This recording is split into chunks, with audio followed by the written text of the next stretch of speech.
Hello, नमस्कार, good morning, सुप्रभात। Education factory के ऑनलाइन प्लेटफॉर्म पे आप सबका स्वागत है।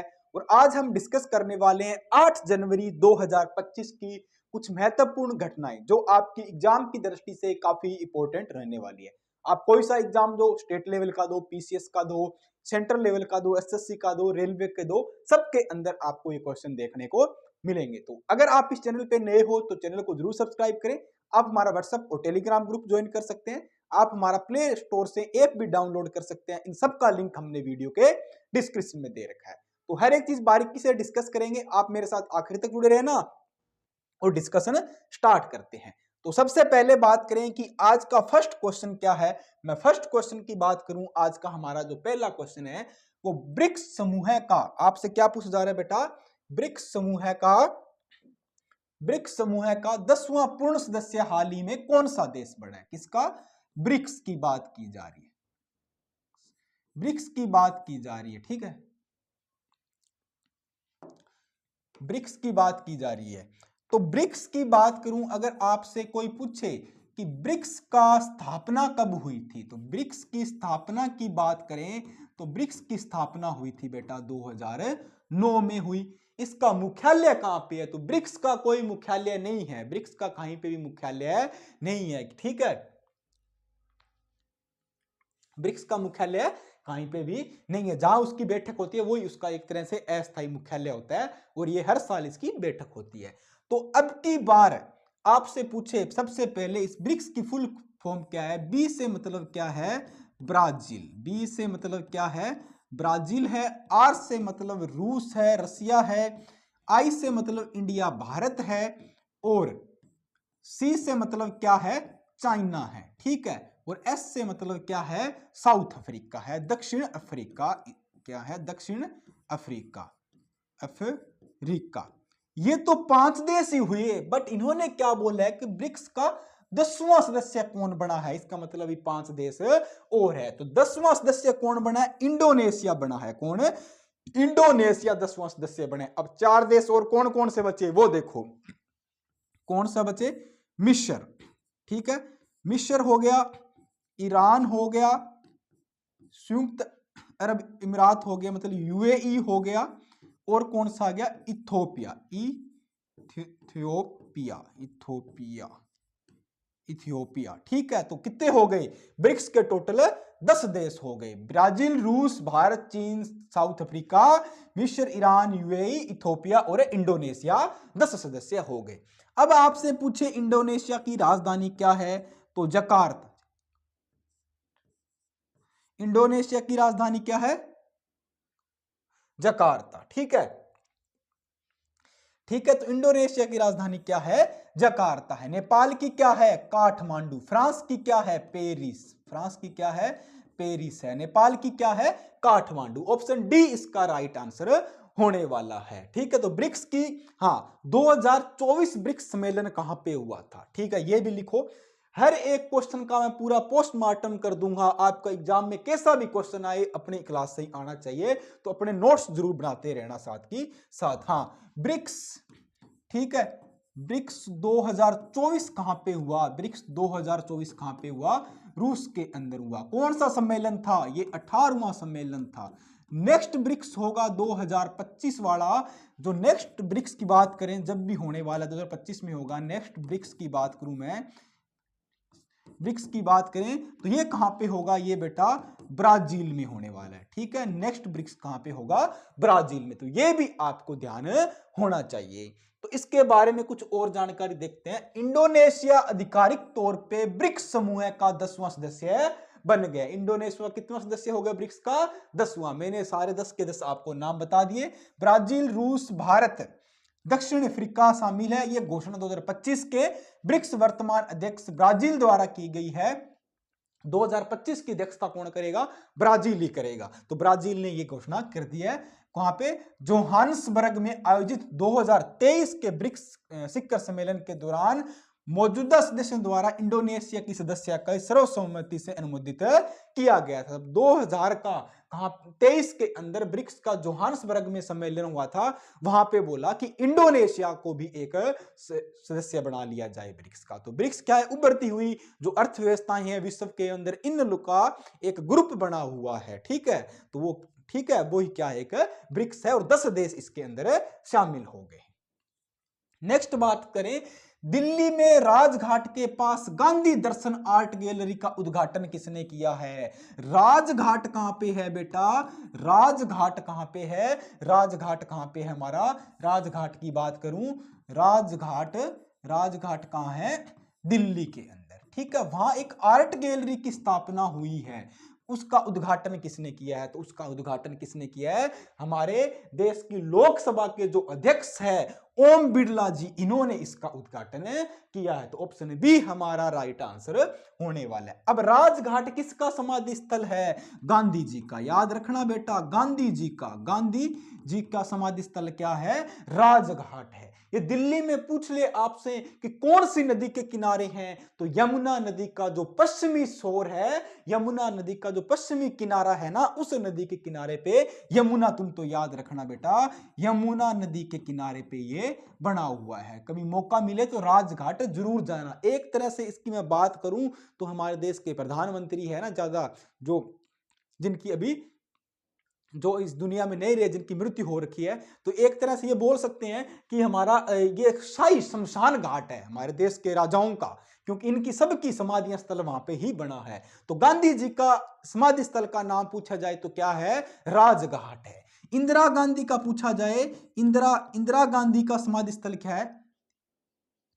इंदिरा गांधी का समाधि स्थल आपसे पूछे तो क्या है? शक्ति स्थल है, वहां पे ही बना हुआ है बेटा, क्या है? शक्ति स्थल है, ठीक है, शक्ति स्थल है। उसके बाद जवाहरलाल नेहरू जी का, नेहरू जी का समाधि स्थल का क्या नाम है?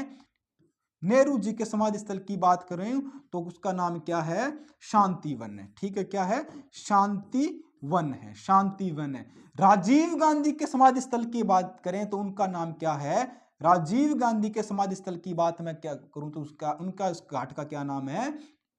वीर भूमि। क्या है? वीर भूमि। मतलब जितने भी प्रधानमंत्री है ना मोस्टली उनके सबके वहां पे ही समाधि स्थल बने हुए हैं। एग्जाम में बहुत बार क्वेश्चन आता है कि गांधी जी का समाधि स्थल क्या है? राजघाट है। इंदिरा गांधी का शक्ति स्थल है, नेहरू जी का शांतिवन है, राजीव गांधी का वीर भूमि है। हाँ, एक और लिखो, चौधरी चरण सिंह, चौधरी चरण सिंह है, चरण सिंह जी हमारे प्रधानमंत्री रहे, उनका घाट का क्या नाम है समाधि स्थल का? तो किसान घाट है। क्या है बेटा? किसान घाट। एग्जाम में कोई सा भी क्वेश्चन आ सकता है, काफी इंपॉर्टेंट क्वेश्चन है, फूल पत्ती स्टार जो भी लगाना इसके आप लगा लो, ठीक है। तो उद्घाटन किसने किया इस आर्ट्स गैलरी का? ओम बिरला जी ने किया। किसने? ओम बिरला जी ने, ठीक है। तो चलते हैं नेक्स्ट क्वेश्चन पे, पहले इसकी थोड़ी थ्योरी। लोकसभा अध्यक्ष ओम बिरला ने नई दिल्ली में राजघाट के पास स्थित गांधी दर्शन आर्ट्स गैलरी का उद्घाटन किया। इस गैलरी में 80 से अधिक कलाकारों की कृतियों का प्रदर्शित किया जाएगा। उसका उद्देश्य क्या है? कला के माध्यम से गांधी जी की विरासत का जश्न मनाना है, ठीक है। 80 से अधिक कलाकारों की कृतियां उसमें प्रदर्शित की जाएगी और इस कला के माध्यम से गांधी जी के जो विचार हैं उनका हमें क्या है? जश्न मनाना है। चलते हैं नेक्स्ट क्वेश्चन पे। किस केंद्रीय मंत्री ने भारत पोल पोर्टल को लॉन्च किया है? याद कर लेना बेटा, कौन सा है? भारत पोल पोर्टल। भारत पोल पोर्टल क्यों बनाया गया है और किसने लॉन्च किया है? तो भारत पोल पोर्टल इसलिए बनाया गया है, जो अंतरराष्ट्रीय लेवल के, जो इंटरनेशनल लेवल के अपराध होते हैं उनको थोड़ा क्या किया जाए? कम किया जाए, उनको सरल बनाया जाए। मतलब किसी मुजरिम को, किसी चोर को पकड़ना है, किसी अपराधी को पकड़ना है, तो इनमें क्या तो कानूनी प्रक्रिया है उनको आसान करी जाए और इनके इंटरनेशनल लेवल के अपराधों को रोका जाए। इसलिए क्या क्या लॉन्च किया गया? कौन सा पोर्टल लॉन्च किया गया केंद्रीय मंत्री द्वारा? भारत पोल पोर्टल लॉन्च किया। किसने किया है? हमारे देश के जो गृह मंत्री हैं अमित शाह जी ने किया है। किसने? अमित शाह जी ने ये लॉन्च किया है। किसने? अमित शाह जी ने। तो ऑप्शन ए हमारा राइट आंसर होने वाला, ऑप्शन ए इसका राइट आंसर होगा। तो इसके साथ जो मिलके काम करेंगे वो कौन से? सीबीआई। कौन है? सीबीआई। और सीबीआई के महानिदेशक कौन है? प्रवीण सूद। कौन है बेटा? प्रवीण सूद। याद रख लेना, क्वेश्चन आ सकता है एग्जाम में, कैसे भी क्वेश्चन आ सकता है। प्रवीण सूद इसके क्या है? महानिदेशक है। ठीक है, अगर आपसे पूछे सीबीआई की फुल फॉर्म क्या है, क्योंकि काफी चर्चा में चल रही है, तो सीबीआई क्या होता है? Central bureau investigation. ठीक है, सेंट्रल ब्यूरो इन्वेस्टिगेशन क्या होती है? सीबीआई की फुल फॉर्म होती है। तो ऑप्शन ए हमारा क्या है? राइट आंसर हो जाएगा। अब देखते हैं, केंद्रीय गृह मंत्री अमित शाह ने भारत पोल पोर्टल लॉन्च किया है। अंतरराष्ट्रीय अपराध जांच में भारत की क्षमताओं को बढ़ाने से एक उद्देश्य का एक महत्वपूर्ण है। जो इंटरनेशनल लेवल के अपराध होते हैं उनमें भारत की क्षमताएं बढ़े और उसकी जांच का दायरा सही तरीके से हो, तो इसलिए एक महत्वपूर्ण पोर्टल स्टार्ट किया गया है। केंद्रीय जांच ब्यूरो सीबीआई द्वारा विकसित इस पोर्टल को भारतीय कानून प्रवर्तन एजेंसी ईडी इंटरपोल के बीच संचार की सुव्यवस्था करने के लिए डिजाइन किया गया। इसके अंदर सीबीआई हो गया, हमारा ईडी हो गया, जितनी भी ये बड़ी बड़ी एजेंसी है ये सब मिलके काम करेगी। ठीक है, चलते हैं next question. Next question number 9 क्या? खो खो विश्व कप 2025 की मेजबानी किस देश द्वारा की जाएगी? खो खो विश्व कप है, कौन सा बेटा? खो खो, कौन सा? खो खो विश्व कप कहां पे आयोजित हो रहा है? तो ये विश्व कप अब की बार पहली बार ही हो रहा है, और कहां पे हो रहा है? भारत इसका आयोजन किया कर रहा है। भारत कहां पे करेगा? तो भारत नई दिल्ली के अंदर करेगा। कहां पे? नई दिल्ली के अंदर होने वाला है। महिला और पुरुष वर्ग दोनों के अंदर होगा, महिला व पुरुष दोनों के लिए ही आयोजन किया जाएगा। मतलब खो खो विश्व कप की आयोजन मेजबानी अब की बार कौन कर रहा है? भारत कर रहा है। कौन कर रहा है? भारत। आपसे पूछे कि खो खो में कितने खिलाड़ी होते हैं? खो खो में कितने खिलाड़ी होते हैं? तो kho kho no no, kho kho no no, kho kho no no, मतलब खो खो में कितने खिलाड़ी होते हैं? 9 खिलाड़ी होते हैं। कितने खिलाड़ी होते हैं? 9। इस तरह याद रख सकते हो, kho kho no no, kho kho no no. Exam में क्वेश्चन भी आया हुआ है, खो खो में कितने खिलाड़ी होते हैं? तो खो खो में 9 खिलाड़ी होते हैं। तो ऑप्शन ए हमारा राइट आंसर होने वाला है। अब बात करता हूं, खो खो विश्व कप 2025 के लिए ट्रॉफी और मेस्कोट का अनावरण किया गया है। यह विश्व कप भारत में पहली बार आयोजित होता है। 24 देशों की 41 टीमें भाग लेगी। ये भारत में पहली बार हो रहा है, 24 देशों की 41 टीमें भाग लेगी। ट्रॉफी का नाम क्या है? तेजस और तारा। लिखो, ट्रॉफी का नाम लिखो रे। ट्रॉफी का नाम क्या है? तेजस और तारा, तेजस और तारा लिखो। ट्रॉफी है, जो ट्रॉफी है उसका नाम क्या है? तेजस और तारा, तेजस और तारा ट्रॉफी का नाम है। ठीक है, तेजस और तारा ट्रॉफी का नाम है, जिसका मतलब क्या है? प्रतिभा, ऊर्जा और मार्गदर्शन आकांक्षा का प्रतीक है। मतलब प्रतिभा,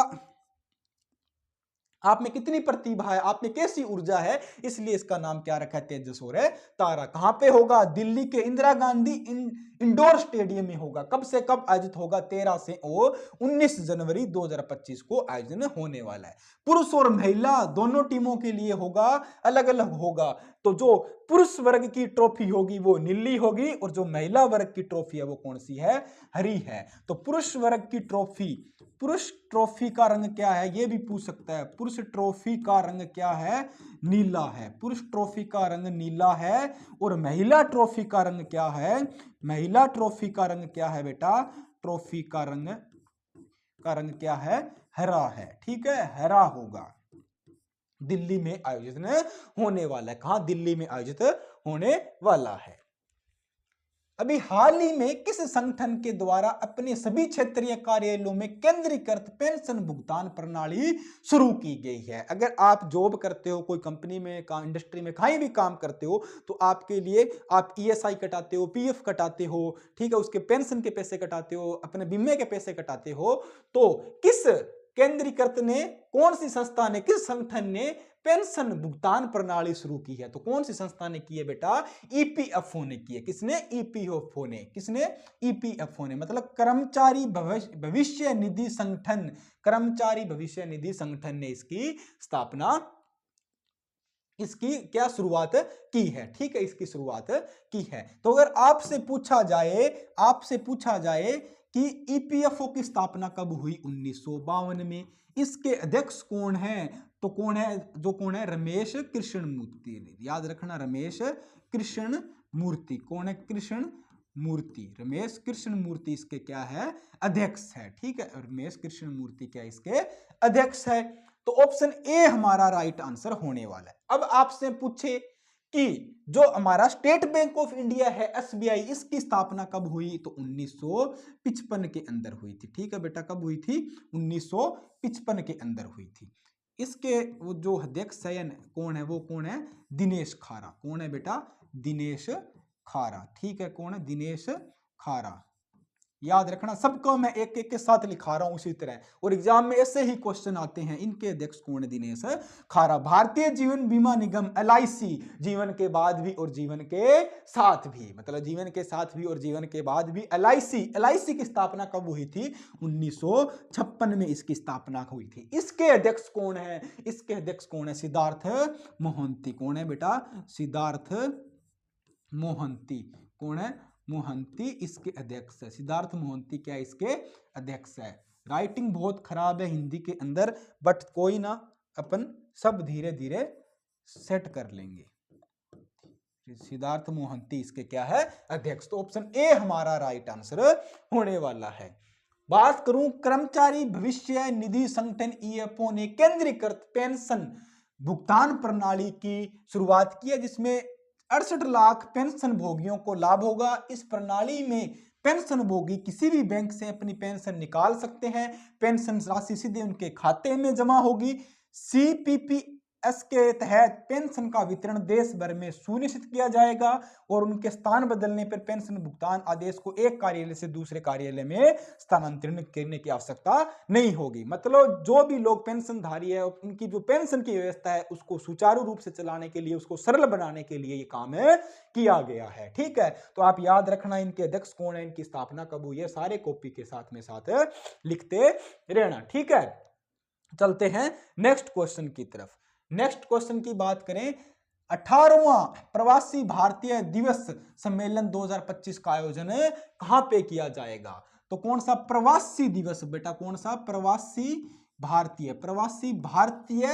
भारतीय दिवस क्यों मनाया जाता है, इसका उद्देश्य क्या है और ये कहां पे होगा। तो सबसे पहले बात करूं प्रवासी भारतीय दिवस क्यों मनाया जाता है और कब मनाया जाता है। ये हर साल 9 जनवरी को मनाया जाता है। क्यों 9 जनवरी के दिन क्यों मनाया जाता है, कि 9 जनवरी 1915 को महात्मा गांधी हमारे देश में लौटे थे, साउथ अफ्रीका से वकालत वगैरह सीख के महात्मा गांधी 9 जनवरी 1915 को देश लौटे थे। ठीक है, गांधी जी वापस कब आए थे, गांधी जी भारत लौटे थे। क्या, गांधी जी भारत लौटे थे। ठीक है, कब, 9 जनवरी 1915 को, 9 जनवरी 1915 को गांधी जी क्या है, भारत लौटे थे। कब लौटे थे बेटा, कब लौटे थे, 9 जनवरी 1915 को लौटे थे। इस और जो भारत के अंदर विदेशी लोग हैं, प्रवासी लोग हैं, उनका क्या योगदान है, इसलिए क्या है ये भारतीय प्रवासी दिवस है, हर साल 9 जनवरी को मनाया जाता है। अब की बार कौन सा है, 18वां है, और कहां पे हो रहा है, भुवनेश्वर के अंदर हो रहा है। कहां पे, भुवनेश्वर के अंदर है। ऑप्शन बी हमारा राइट आंसर होने वाला है। कहां, भुवनेश्वर के अंदर हो रहा है। ठीक है, शुरू कब हुआ था, ये शुरू हुआ था बेटा 9 जनवरी 2003 को, अटल जी के टाइम ये शुरू हुआ था, जब हमारे देश के प्रधानमंत्री कौन थे, अटल बिहारी वाजपेयी थे।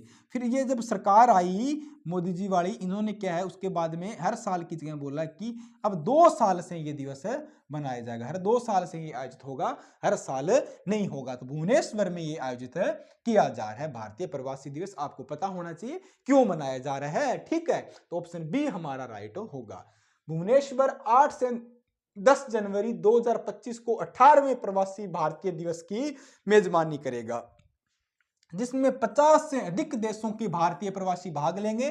पहली बार भुवनेश्वर में सम्मेलन का आयोजन हो रहा है। सम्मेलन के मुख्य अतिथि कौन होंगे, त्रिनिदाद, कौन होंगे, त्रिनिदाद और टोबैगो की राष्ट्रपति क्रिस्टन कार्ला कंगालू होगी। ठीक है, ये मुख्य अतिथि त्रिनिदाद और टोबैगो की राष्ट्रपति है कौन, क्रिस्टन कार्ला कंगालू होगी। ठीक है, ये इनकी यहाँ की मुख्य अतिथि होगी और 9 जनवरी को वर्चुअल रूप से संबोधित ये करेंगे, मतलब आएंगे नहीं, वर्चुअल रूप से ये संबोधित करने वाले हैं। क्वेश्चन नंबर 7, जल्लीकट्टू का आयोजन किस राज्य में किया जाता है? तो जल्लीकट्टू क्या है बेटा? जल्लीकट्टू की मैं बात करूं, जल्लीकट्टू क्या है? एक फेस्टिवल है, एक त्योहार है। ये कहां पे होता है? ये तमिलनाडु में होता है। कहां पे? वहां के किसान लोग हैं, वहां के लोकल लोग हैं, उनकी परंपरा चली आ रही है, एक उनकी संस्कृति है, एक त्योहार है जल्लीकट्टू। इसमें क्या है? बैलों की दौड़ होती है। आपसे पूछा जाए कि जल्लीकट्टू त्योहार है, जो फेस्टिवल है, किससे संबंधित है? तो बैलों की दौड़ से, मतलब जो बैल बोलते हैं ना हम, उनकी दौड़ से संबंधित है। उनको भगाया जाता है, उनके बीच में रेस कराई जाती है, उनके, ठीक है, ये देखा जाता है किसका बैल ज्यादा दौड़ रहा है, कौन जीत रहा है। तो इनमें बैलों की रेस होती है, बैलों का त्योहार है, बैलों की दौड़ होती है। तो जल्लीकट्टू कहां का फेमस है? तमिलनाडु का। कहां पे बेटा? तमिलनाडु का। हर साल होता है बेटा, तमिलनाडु, तमिलनाडु, तमिलनाडु का फेमस है। ऑप्शन ए हमारा राइट आंसर होने वाला है। यहां पे देखो क्या किया है, ये देखो कर्नाटक, कर्नाटक 2 बार कर दिया ना। तो यहाँ पे अपन कर देते हैं, क्या कर देते हैं, यहाँ पर अपन कर देते हैं, क्या कर देते हैं, यहाँ पे अपन, यहाँ पे अपन कर देते हैं, क्या कर देते हैं, यहाँ पे अपन कर देते हैं राजस्थान। ठीक है, राजस्थान। अब और तमिलनाडु का त्योहार कौन सा है? तमिलनाडु के मैं और त्योहार की बात करूं तो तमिलनाडु में और कौन सा फेस्टिवल आता है? पोंगल। याद रखना बेटा, पोंगल भी तमिलनाडु के अंदर मनाया जाता है। केरल के अंदर ओणम है, केरल के अंदर ओणम बहुत फेमस है। रिपीटेड क्वेश्चन है, बार बार एग्जाम में आएगा। पोंगल तमिलनाडु के अंदर है, ओणम केरल के अंदर है। और राजस्थान के तो आपको पता है, ये होली, दिवाली, मकर संक्रांति, गणगौर, ये सब चलते रहते हैं। तो ऑप्शन ए हमारा राइट आंसर होने वाला है। तमिलनाडु के पुडुकोट्टई जिले के थांचुक्रिची गांव में 4 जनवरी 2025 को जल्लीकट्टू का आयोजन होगा, जो पोंगल उत्सव की शुरुआत और जल्लीकट्टू सीजन का प्रतीक है। ये आयोजन 600 से अधिक बैल और 350 प्रतिभागियों ने भाग लिया है। जिला कलेक्टर एम अरुणा की उपस्थिति में कार्यक्रम की शुरुआत हुई है। जल्लीकट्टू एक प्राचीन परंपरा है, जिसमें प्रतिभागी बैल के कुब्बड़ को पकड़कर उसे काबू करने की कोशिश करते हैं। आप बहुत बार यूट्यूब वगैरह पे देखते हो, जो मतलब बैल को काबू करने की कोशिश है, उन पे लाल कपड़ा दिखा के उनको डराया जाता है, उनको भड़काया जाता है, उनकी दौड़ कराई जाती है। तो वो सारे जल्लीकट्टू से संबंधित है। ऐसे तरह के फेस्टिवल होते हैं बैलों से संबंधित, वो कहां होते हैं? तमिलनाडु के अंदर होते हैं। क्वेश्चन नंबर 8, लियोनेल मेसी को 5 जनवरी 2025 को व्हाइट हाउस में कौन सा पुरस्कार दिया जाएगा? तो आपको पता है मेसी क्या एक बहुत फेमस फुटबॉल खिलाड़ी है। कहां के? अर्जेंटीना के है। कहां के है बेटा? अर्जेंटीना के काफी फेमस और खिलाड़ी है। ठीक है, तो इनको व्हाइट हाउस में क्या 5 जनवरी को कौन सा अवार्ड मिल रहा है? The presidential medal of freedom. कौन सा? The presidential medal of freedom इनको दिया जा रहा है। कौन दे रहे हैं? अमेरिका के राष्ट्रपति है। आपको मैंने कल वाले क्लास में बताया था कि 19 लोगों को ये अवार्ड दे रहे हैं, the presidential medal of freedom दे रहे हैं, जो अमेरिका का सर्वोच्च सम्मान है। 19 लोगों को दे रहे हैं। जो बाइडेन द्वारा दिया जा रहा है, तो उसमें एक लियोन मेसी का भी नाम है। ठीक है, मेसी को भी अवार्ड मिल रहा है। तो अब आपसे पूछे FIFA player of the year किसको मिला था? तो 2023 वाला मेसी को ही मिला था। किसको? 2023 वाला किसको? मेसी को मिला था। द बेल्डन डी और 2023 वाला किसको मिला था? मेसी को ही मिला था। ये भी आपको याद रखना है। ये दोनों अवार्ड मेसी को मिले। और अब कौन सा मिल गया 2025 में? The presidential medal of the year, जो अमेरिका का सर्वोच्च सम्मान है। ठीक है, यूएसए का क्या है? सर्वोच्च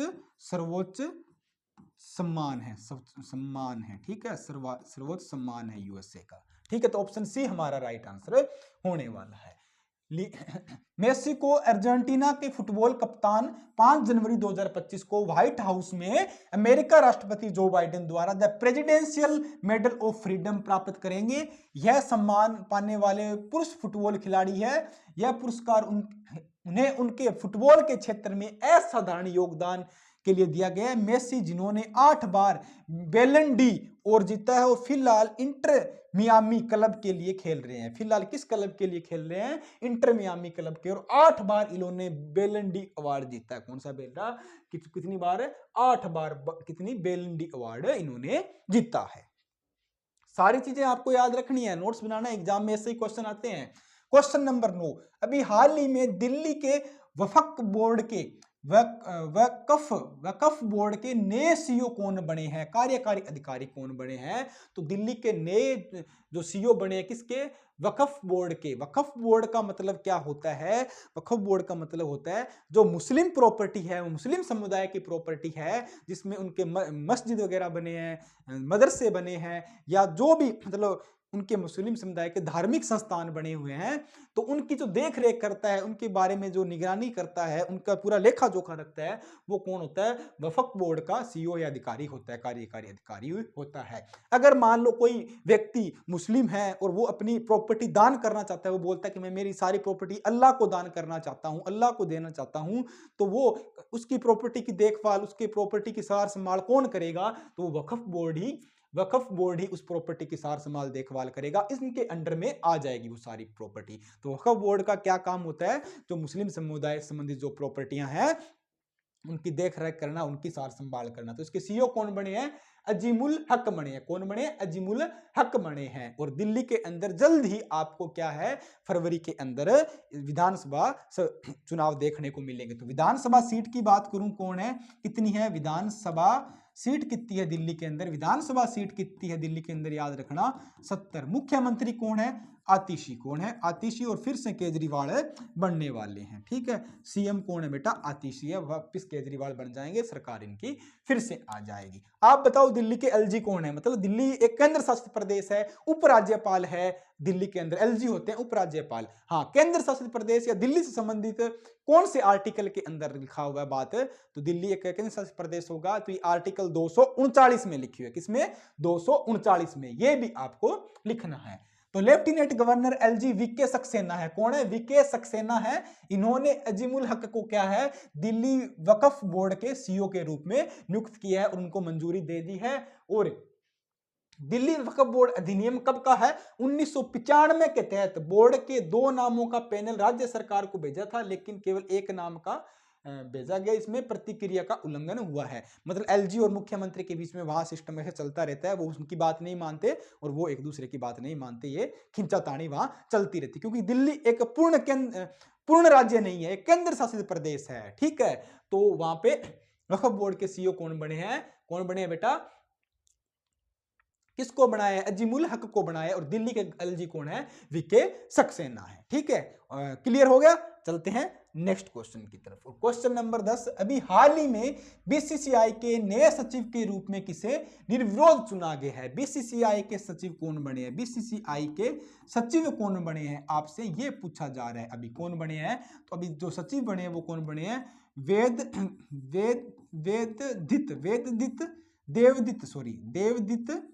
देवदीत सेकिया इसके नए सचिव बने हैं। देवदीत सेकिया इनके नए सचिव बने हैं। अध्यक्ष की बात करूं, बीसीसीआई के अध्यक्ष कौन है? बीसीसीआई के अध्यक्ष कौन है? रोजर बिन्नी। कौन है बेटा? रोजर बिन्नी इसके अध्यक्ष। रोजर बिन्नी। बीसीसीआई की स्थापना कब हुई थी? 1929 के अंदर। मुख्यालय कहां पे है? मुंबई में है। मुख्यालय कहां है? मुंबई में। आईसीसी के अध्यक्ष कौन है? आईसीसी के अध्यक्ष भारत के महान प्लेयर, क्रिकेट बल्लेबाज बात करें जो एक गेंद में 10 छक्के लगाते हैं, जय शाह हमारे आईसीसी के अध्यक्ष है। ठीक है, इनका मुख्यालय कहाँ है? यूएई, दुबई के अंदर है। इनका मुख्यालय कहाँ है? आईसीसी का मुख्यालय कहाँ है? दुबई का के अंदर। बीसीसीआई का मुख्यालय कहाँ पे है? वानखेड़े स्टेडियम मुंबई के अंदर है। ठीक है, वानखेड़े स्टेडियम मुंबई के अंदर इनका मुख्यालय है। देवदीत सेकिया इसके सचिव बने हैं। अध्यक्ष रोजर बिन्नी है। 1929 में स्थापना हुई। ऑप्शन ए हमारा राइट आंसर होने वाला है। हर एक चीज डिटेल के साथ बारीकी से कराई जाएगी और एग्जाम में ऐसे क्वेश्चन आपको देखने को मिलेंगे। देवदीत सेकिया असम के पूर्व क्रिकेटर, भारतीय क्रिकेट कंट्रोल बोर्ड बीसीसीआई के नए सचिव और प्रभ तेज सिंह भाटिया और छत्तीसगढ़ राज्य क्रिकेट संघ के प्रतिनिधि और नए कोषाध्यक्ष के रूप में नियुक्त किए गए हैं। दोनों ने अकेले आवेदन किया था और 12 जनवरी 2025 में मुंबई में आयोजित बीसीसीआई की विशेष आम बैठक में निर्विरोध चुने जाएंगे। मतलब इनके सामने कोई नहीं है, इन्होंने अकेले आवेदन किया और निर्विरोध चुने गए हैं। असम से ये अपना ताल्लुक रखते हैं। और क्वेश्चन नंबर आज का हमारा 11 एमसीक्यू क्वेश्चन, उसके बाद 10 वन लाइन करेंगे। अभी हाल ही में नीदरलैंड के 2 रेड पांडा भारत के दार्जिलिंग के पद्माजा नायडू हिमालय न्यूलॉजिक पार्क में लाए गए, उनका नाम क्या है? तो नीदरलैंड से क्या लाए गए बेटा? रेड पांडा लाए गए हैं, रेड पांडा लाए गए। रेड पांडा, उनका नाम क्या है? दोनों का, एक का नाम है विशाल, एक का नाम है कोसी। विशाल और कोसी है, विशाल और कोसी है। रेड पांडा लाए गए हैं कहां पे? दार्जिलिंग के पद्माजा नायडू हिमालय जूलॉजिकल पार्क में लाए गए। तो ऑप्शन ए हमारा राइट आंसर होने वाला, ऑप्शन ए हमारा राइट आंसर होने वाला। विशाल और कोसी इनका राइट नाम है। आपको पता है कुछ दिन पहले 2022 के अंदर भारत के अंदर अफ्रीका के अंदर, अफ्रीका से नामीबिया के अंदर अफ्रीका से 8 चीते लाए गए थे, जो हमारा मध्य प्रदेश का कुन्नो नेशनल पार्क है, वहां पे ये चीते लाके छोड़े गए थे। ठीक है, कहां से? अफ्रीका से लाए, नामीबिया देश से लाए, कुन्नो नेशनल पार्क जो एमपी के अंदर है, वहां पे चीते भी लाए गए थे कुछ साल पहले 2022 में। और अब क्या है? नीदरलैंड से रेड पांडा लाए गए। कितने रेड पांडा? 2 लाए गए, एक का नाम विशाल, एक का नाम कोसी है। विशाल और कोसी है। वर्ष 2024 के क्रिसमस के अवसर पर, क्रिसमस डे था, उसके अवसर पर 2 रेड पांडा विशाल और कोसी नीदरलैंड के रोटरडेम चिड़ियाघर से दार्जिलिंग में स्थित है। रोटरडेम जो चिड़ियाघर है दार्जिलिंग में स्थित कौन सा? Padmaja Naidu Himalayan zoological park है, वहां पे ये 2 रेड पांडा बेटा लाए गए हैं। ठीक है, किसी विदेशी देश से लाए गए रेड पांडा है। ये 1 दशक बाद, मतलब 1 दशक बाद, 10 साल बाद में ये विदेशी देश से लाए गए रेड पांडा है। PMZP जो 1958 के में स्थापित हुआ था। भारत में रेड पांडा के लिए सबसे सफल संरक्षित प्रजनन कार्यक्रम का संचालन किया जा रहा है। भारत में ये PMZP 1958 में संचालित हुआ। जो रेड पांडा है उनका प्रजनन करने के लिए काम कर रहा है, और सबसे संचालित और सबसे सफल ये काम चल रहा है यहाँ पे इस जगह। तो कितने रेड पांडा लाए गए? 2 विशाल और कोसी लाए गए। कहां से? नीदरलैंड से लाए गए। और एमपी के कुन्नू नेशनल पार्क में, नामीबिया मतलब अफ्रीका से, उस टाइम 2022 में 8 चीते लाए गए। ये भी आपको याद रखना है। ठीक है, तो ये हमारे आज के 11 MCQ थे। अब डिस्कस करेंगे हम 10 वन लाइनर। अभी हाल ही में भोपाल में कौन से राष्ट्रीय बाल विज्ञान कांग्रेस का शुभारंभ किया है? 31वीं राष्ट्रीय बाल कांग्रेस कहां पे हो रही है?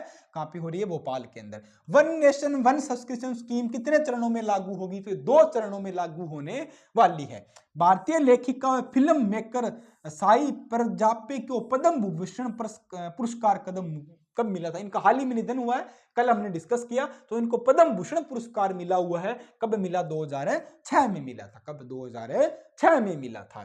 SBI पेंशनर्स योजना किसके लिए है? ये जो योजना है, जो वरिष्ठ नागरिक है, जो वरिष्ठ नागरिकों के लिए विशेष फिक्स्ड डिपॉजिट के लिए योजना स्टार्ट की। किसने? SBI ने पेंशनर्स योजना स्टार्ट की है। वरिष्ठ नागरिकों के लिए फिक्स्ड डिपॉजिट के लिए योजना स्टार्ट की है। नेक्स्ट क्वेश्चन, भारत ने अभी हाल ही में अपने जीडीपी आंकड़ों का संशोधित करने के लिए एक कमेटी का गठन किया गया था। जीडीपी के आंकड़ों को संशोधित करने के लिए, उसका वर्ष चेंज करने के लिए। तो उस कमेटी के अध्यक्ष कौन बने हैं? विश्वनाथ गोल्डकर। कौन बने हैं? विश्वनाथ गोल्डकर उसके अध्यक्ष बने हैं।